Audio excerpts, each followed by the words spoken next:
बटतला से दशमी घाट तक का रास्ता लगभग हमेशा जाम रहता है, जिससे आम लोगों से लेकर शव यात्रियों को काफ़ी परेशानी होती है।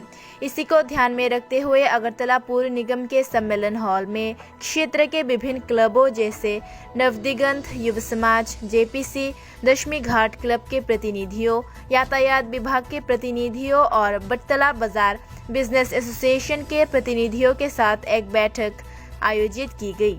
बैठक में पूर्व निगम के मेयर दीपक मजुमदार, पूर्व कमिश्नर शैलेश कुमार यादव समेत अन्य मौजूद रहे।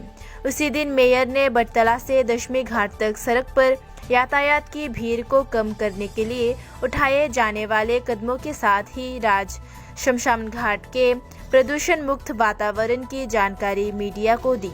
उन्होंने कहा कि बैठक का उद्देश्य इस मुद्दे को जल्द ही हल करना है क्योंकि सड़क पर हमेशा जाम रहता है और लोगों को यातायात की समस्या का सामना करना पड़ता है।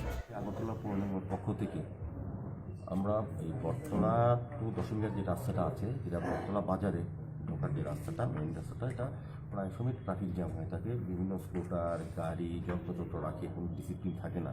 সেই কারণে মানুষের চলাচলের একটা অসুবিধা হয় এবং দুর্ঘটনা হয় প্রায় সময়। এটাকে যানজট মুক্ত করা, রাস্তাটা পরিষ্কার করা এবং বটতলা বাজারের পাশে যে রাজশাসনের সঙ্গে যে রাস্তাটা, যেটা দিয়ে বটতলা মাছ বাজারে যাওয়া যায়, সেই রাস্তাটাতে মাছের যারা ব্যবসায়ী তারা মাছের মধ্যে লোড আনলোড সবটাই করে থাকে। কি হয়, রাস্তাটা নষ্ট হয়ে গেছে, এখানে মানুষ ব্যবহার করতে পারছে না। পাশাপাশি যারা মরদেহ নিয়ে রাজশাসনে আমাদের শ্মশানে যান, এই শ্মশানে যেতে তাদের অসুবিধা হয়। সেই কারণে আমরা ব্যবসায়ীবৃন্দকে, বটতলা ব্যবসায়ীবৃন্দকে ডেকেছি, ট্রাফিক দপ্তরের অফিসারদের ডেকেছি, পরিষেবা প্রশাসনের দপ্তরদের আমরা ডেকেছি এবং এই এলাকার যে 4টা ক্লাব আছে, বিশেষ করে আপনার জেপিসি, নবদিগন্ত যুব সমাজ, দশমীঘাট ক্লাব, তাদের প্রতিনিধিকে আমরা ডেকেছি। ডেকে আমরা একটা কথা বলে যাতে যানজট মুক্ত করা যায়, মানুষের যাতে সুবিধা হয় চলাচল করতে এবং বাজারটা যাতে পরিষ্কার পরিচ্ছন্ন থাকে, সেদিকে লক্ষ্য রেখে আজকের এই বিশেষ সভা।